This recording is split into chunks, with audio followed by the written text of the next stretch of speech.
2022년 2월의 첫날 아침입니다. 오늘도 말씀과 동행하며 거룩한 리듬으로 살아가는 푸른나무교회 성도님들이 되시기를 바랍니다. 평안을 너에게 주노라. 함께 부르신 후에 말씀 나누겠습니다. 평안은 너에게 주노라. 세상이 줄 수 없는, 세상이 알 수도 없는 평안, 평안, 평안, 평안은 내게 주노라. 주님은 우리에게 이렇게 평안을 주시기를 원하십니다. 주님이 주시는 평안을 누리는 하루 사시기를 바랍니다. 오늘 함께 나눌 말씀은 요한복음 20장입니다. 13장부터 17장까지 예수님의 긴 고별 설교가 끝났습니다. 그리고 18장부터 20절까지는 예수님의 순환과 십자가, 그리고 부활 이야기가 이어집니다. 요한복음 20장에는 부활 사건의 역사성과 신학적인 의미, 그리고 제자들의 모습이 잘 기록되어 있습니다. 죄와 사망을 정복하고 주님이 부활하셨다는 사실은 초대교회의 중심적인 메시지가 되었습니다. 그뿐 아니라 부활하신 주님이 영원히 살아계시다는 사실은 오늘날까지도 역동적인 복음의 메시지로 남아 있습니다. 요한복음 20장은 마치 한 편의 드라마를 보는 것 같습니다. 세 개의 다른 시간, 세 개의 다른 공간에서 각각 다른 인물들이 등장하며 드라마가 진행됩니다. 하나님께서 이 드라마를 통해 우리에게 어떤 말씀을 하시기 원하시는지 귀 기울여 들어보실까요? 첫 번째 무대는 1절로 18절입니다. 시간은 안식 후 첫날 이른 새벽, 장소는 예수님의 무덤가, 등장인물은 막달라 마리아, 베드로와 요한, 두 천사와 예수님입니다. 성경에 중요하지 않은 구절이 어디 있겠습니까마는 그 중에서도 특히 1절이 중요합니다. 왜냐하면 각 장의 1절에는 대부분 그 책 혹은 그 장의 기초가 되는 배경과 정보가 들어있기 때문입니다. 20장 1절은 이렇게 시작합니다. 안식 후 첫날 일찍이 아직 어두울 때에 막달라 마리아가 무덤에 와서 돌이 무덤에서 옮겨진 것을 보고, 우리는 이 한 절로 이 이야기의 시간적 배경, 공간적 배경, 그리고 등장인물, 그리고 그 인물의 성격까지 다 알 수 있습니다. 때는 안식 후 첫날 일찍이 아직 어두울 때입니다. 이것으로 봐서 우리는 막달라 마리아가 매우 이른 시간에 예수님의 무덤을 찾아갔음을 알 수 있습니다. 이렇게 일찍 무덤을 방문한 것은 예수를 탄압하는 자들의 눈을 피하기 위한 것일 수도 있고, 돌아가신 주님에 대한 식지 않는 열정 때문일 수도 있습니다. 이 한 구절로 우리는 마리아가 얼마나 신중하고 부지런한 성품의 사람인지를 알 수 있습니다. 그러나 안식 후 첫날 일찍이 아직 어두울 때라는 말 속에는 물리적인 시간이 갖는 의미보다 훨씬 더 크고 중요한 영적인 의미가 함유되어 있습니다. 안식 후 첫날이라는 표현은 새로운 창조의 시작을 표현하는 것입니다. 옛 창조 전체가 그리스도와 함께 십자가에 못 박혔고 그리스도와 함께 장사되었습니다. 그리고 그리스도의 부활과 함께 새 창조가 시작된 것입니다. 기독교 역사상 최초로 주일이 시작되는 바로 그 시점입니다. 창조를 기념하는 안식일이 이제 부활을 기념하는 주일로 대치되는 매우 중요한 시점입니다. 또 아직 어둡다라는 것은 막달라 마리아를 비롯한 제자들의 영적 시야가 아직 어둡다는 것을 암시하는 말입니다. 그래서 그들은 부활의 주님을 알아보지 못했습니다. 한편 아직 어둡기는 하지만 이제 막 날이 밝기 시작하는 이 시각은 하나님의 구원사에 있어서 매우 중요한 역사가 밝아오는 그런 시점을 의미하기도 합니다. 역사의 분기점이 되는 이 중요한 시간에 예수님의 무덤을 찾은 여인 막달라 마리아, 그녀는 누구일까요? 막달라 마리아라는 이름은 성이 막달라고 이름이 마리아고 그런 뜻이 아닙니다. 막달라라는 지방 출신의 마리아라는 뜻입니다. 우리말에도 지역 이름을 따서 부산댁, 천안댁, 이렇게 부르는 것처럼 말입니다. 이 여인은 한때 7 귀신에 들려서 고통을 받다가 예수님께 고침을 받았습니다. 그 이후로 이 여인은 자기의 사비를 털어서 예수를 따르며 섬겼던 여제자입니다.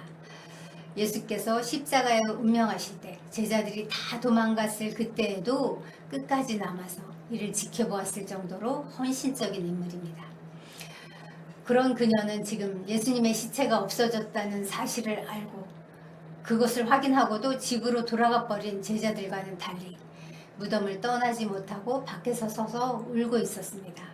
바로 그때 예수님이 나타나셨습니다. 주님은 왜 수제자격인 베드로와 요한 같은 제자들을 제쳐두고 맨 먼저 마리아에게 나타나셨을까요? 마리아의 마음이 오직 주님께 사로잡혀 있었고 주님만을 갈망하고 있었기 때문입니다.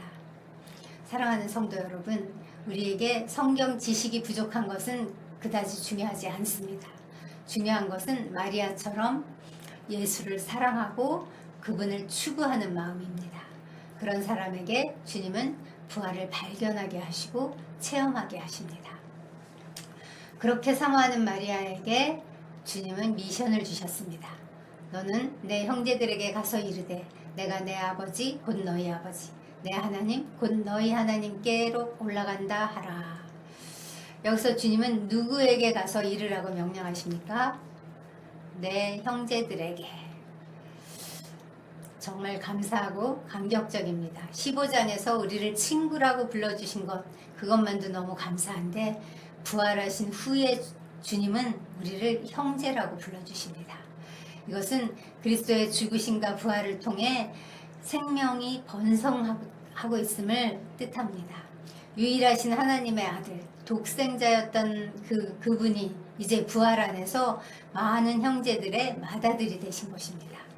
주님의 부활을 통해 아버지의 신성한 생명이 주님을 영접한 모든 이들에게 분배되었습니다. 당시의 제자들뿐만 아니라 오늘날 믿는 모든 성도들까지 그리스도와 그 한 가족, 한 몸이 된 것입니다. 이렇게 마리아는 부활의 첫 증인이 되었고 부활하신 주님으로부터 첫 미션을 받은 여인이 되었습니다. 당시 여성은 법정에서 증인될 자격이 없을 정도로 무시받는 존재였습니다. 그런 시대에 예수님께서는 왜 남자들을 제쳐놓고 여인을 부활의 첫 증인으로 삼으셨을까요? 여기서 우리는 언제나 약자와 소외된 자를 도우시고 세우시는 주님을 만날 수 있습니다. 예수님은 누구도 차별하지 않으십니다. 오히려 의인보다 죄인, 강자보다 약자, 부자보다 가난한 자, 남자보다 여자, 이렇게 소외되고 지배당하는 자들을 더 긍휼히 여기시고 불쌍히 여기시며 그들과 함께 아파하시고 그들과 함께 울어주시는 분이십니다. 우리도 이런 예수 그리스도의 사랑과 긍휼 덕분에 우리의 그 아프고 고통스러웠던 자리, 죽을 것만 같은 자리에서 구원을 받았습니다.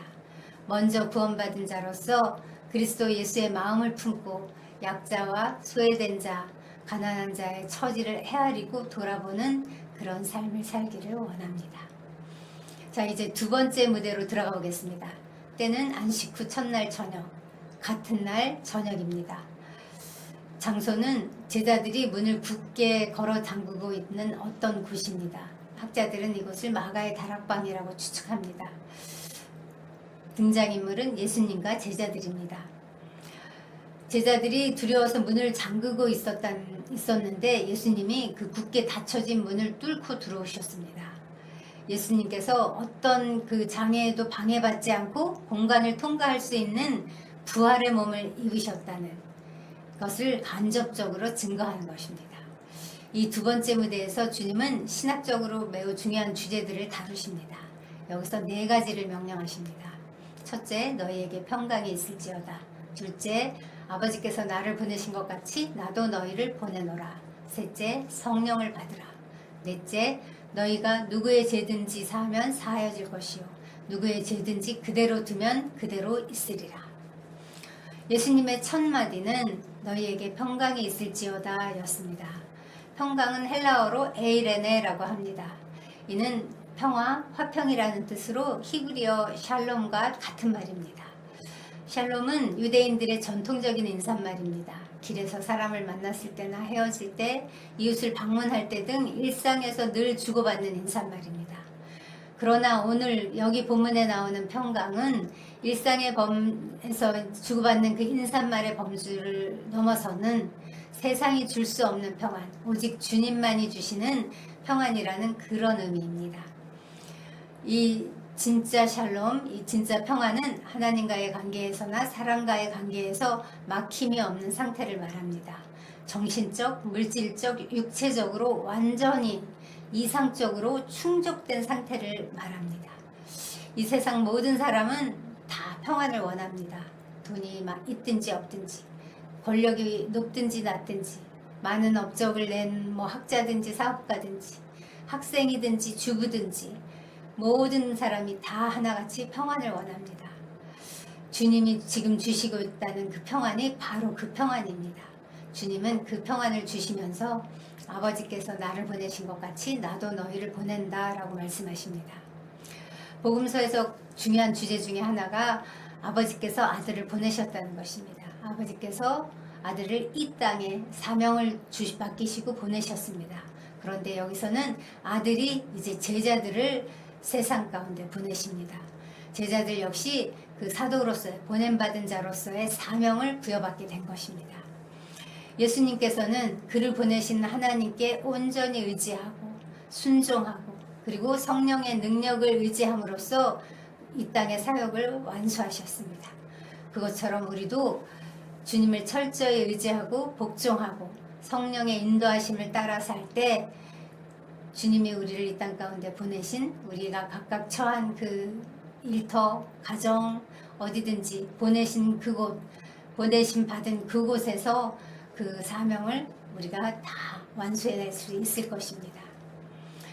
그런데 감사하게도 우리 주님은 사명만 주시지 않습니다. 언제나 사명을 주실 때는 그것을 넉넉히 수행할 수 있는 능력도 함께 주십니다. 22절입니다. 이 말씀을 하시고 저희를 향하사 숨을 내쉬며 가라사대 성령을 받으라. 이것은 복음 증거에 필요한 능력의 출처가 바로 성령에 있다는 사실을 말해줍니다.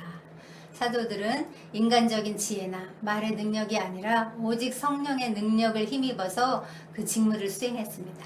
오늘날 우리도 마찬가지입니다. 제자로서 우리도 우리의 어떠함을 의지하지 않고 그것을 의지하지 않고 오직 성령의 힘을 의지할 때에 우리가 보내신 그곳에서 증인으로서의 삶을 잘 감당할 것입니다. 이어서 23절에서 주님은 우리가 좀 이해하기 어려운 말씀을 하십니다. 너희가 누구의 죄든지 사하면 사하여질 것이요 누구의 죄든지 그대로 두면 그대로 있으리라. 이것은 마치 사람들에게 우리에게 사람의 죄를 용서하거나 하지 않는 권세가 있는 것처럼 들리기도 합니다. 그러나 이 말씀을 그렇게 문자적으로 해석해서는 안 됩니다. 누구의 죄를 사하거나 사하지 않을 권세는 오직 하나님 그리고 그의 보내신 자 예수 그리스도께만 있습니다. 그런데 우리에게 마치 그것이 있는 것처럼 잘못 해석하면 카톨릭이 사제에게 사명권을 부여하듯이 사람의 사명권을 인정하게 됩니다. 이 말씀은 오히려 복음이 전파되었을 때 그것을 받아들이는 자와 거부하는 자에게 생기는 그 결과론적인 관점에서 이해하는 것이 합당합니다. 즉 복음 증거의 사명을 받은 우리가 그 가서 복음을 전했을 때 그 복음을 받아들이고 회개의 열매를 맺는 자에게는 죄를 용서받는 결과가 생기지만 그러나 그 복음을 거부하고 회개하지 않는 자에게는 죄가 그대로 남아있어서 끝내 심판을 받게 된다는 뜻입니다. 바로 이런 의미에서 사도들에게 사람의 죄를 용서하거나 하지 않는 권세가 있다고 말씀하신 것입니다. 근데 이것을 거꾸로 생각하면 그 제자된 자들에게 엄청난 책임이 있다는 뜻이기도 합니다. 왜냐하면 만약 우리들이 복음 증거의 사명을 소홀히 해서 누군가 복음을 듣지 못하거나 혹은 잘못된 교훈을 듣거나 그래서 그 사람의 죄가 용서받지 못하게 된다면 그 책임은 제자들에게 있기 때문입니다. 우리들이 받은 이 사명은 고귀한 권세이기도 하지만 막중한 책임이기도 합니다. 따라서 우리는 때를 얻든지 못 얻든지 복음을 전하는 제자가 되어야겠습니다. 이제 마지막 세 번째 무대입니다. 24절로 29절입니다. 시간은 부활 사건 이후 여드레가 지난 날, 장소는 두 번째 무대와 같은 곳, 등장인물은 도마와 예수님 그리고 제자들입니다. 주님이 나타나셨던 그 밤에 하필 도마가 있지 않았습니다. 그래서 다른 제자들이 우리가 부활하신 주님을 만났다라고 했더니 도마가 내가 그 손의 못자국을 보고 내 손가락을 그 못자국에 넣어보고 내 손을 그 옆구리에 넣어보지 않고는 나는 믿지 못해 라고 대답했습니다. 그런데 주님은 그런 도마를 꾸짖지 않으시고 만나러 찾아와 주십니다. 이번에도 주님은 너희에게 평강이 있을지어다 라는 평강을 기원함으로써 말씀을 시작하십니다. 세 번씩이나 평강을 빌어주시는 것은 평강이 그렇게 중요하다는 뜻입니다. 그것은 왜 그렇게 중요하냐면은 이 주님의 십자가 사건이 있기 전에 우리는 하나님과 우리를 가로막았던 죄의 장벽이 놓여 있었습니다. 그래서 그 죄 때문에 하나님과 화평할 수 없는 존재였습니다. 그런데 예수님이 십자가에서 죽으시고 부활하심으로 말미암아 진짜 하나님의 평강이 우리에게 임했다는 그것을 선포해 주시는 것입니다. 사탄이 예수님을 죽음에 몰아넣음으로써 예수님의 사역이 수포로 돌아간 것 같고 하나님의 뜻이 좌절된 것 같이 보였으나 오히려 하나님은 부활을 통해서 그것을 승리로 바꾸셨습니다. 지금까지는 너희가 죄와 사망의 종노릇했지만 이제 너희는 해방되었다. 이제 너희는 하나님의 자녀가 되었다 라고 이 평강을 너희에게 있을지어다 라고 빌어주시면서 이 승리를 선포하시고 해방을 선포하시는 것입니다. 그래서 주님은 도마에게, 믿지 못하는 도마에게도 이 평강이 너에게 있기를 바란다 이렇게 말씀하시면서 지금 말씀하고 계시는 것입니다. 책망하시지 않고 오히려 너가 굳건한 믿음을 갖게 되기를 원한다. 네가 부활을 믿는 자가 되기를 원한다 라고 말씀하신 것입니다. 이 예수의 부활에 대한 믿음, 이것이야말로 기독교의 핵심입니다. 이 부활의 주님은 마침내 도마로부터 나의 주 나의 하나님이라는 위대한 신앙 고백을 이끌어내셨습니다. 이는 곧 도마가 예수님의 부활을 진정으로 이해했다는 뜻입니다. 이렇게 살아계신 부활의 그리스도, 이 부활의 주님은 우리가 믿음으로 고백하는 사도신경의 중심이십니다. 그리고 교회의 특성을 창조하신 분이십니다. 교회의 삶의 원동력이 되시는 분이십니다. 교회가 겪는 모든 슬픔과 고통 속에서도 부활은 가장 달콤한 음악이 되기도 합니다. 그리스도의 부활은 우리 영혼의 구원을 말하고 끝이 없는 생명을 약속해주고 그리고 사랑하는 사람을 잃은 자들에게 예수 안에서 사는 자들도 하나님이 저와 함께 데리고 오시리라 라고 부활을 선언해 주십니다. 이런 궁극적인 승리가 부활의 주님께 있음을 알기 때문에 우리는 우리를 괴롭게 하는 많은 어려움과 고통 속에서도 여전히 승리할 수 있는 것입니다. 주님의 부활의 주님을 찬양합니다. 이렇게 주님의 부활을 장엄하게 증언한 요한은 이제 이 책의 마지막 장면을 자신의 나레이션으로 끝마칩니다. 예수께서 제자들 앞에서 이 책에 기록되지 아니한 다른 표적도 많이 행하셨으나 오직 이것을 기록함은 너희로 예수께서 하나님의 아들 그리스도이심을 믿게 하려 하며 또 너희로 믿고 그의 이름을 힘입어 생명을 얻게 하려 함이니라. 일부 학자들은 이 30, 31절이 본서의 요약이라고 말합니다. 그러므로 다음 장 21장은 나중에 첨가된 부록이라는 것입니다. 그만큼 이 두 절이 요한복음 전체를 너무나 훌륭하고 완전하게 요약해 주기 때문입니다.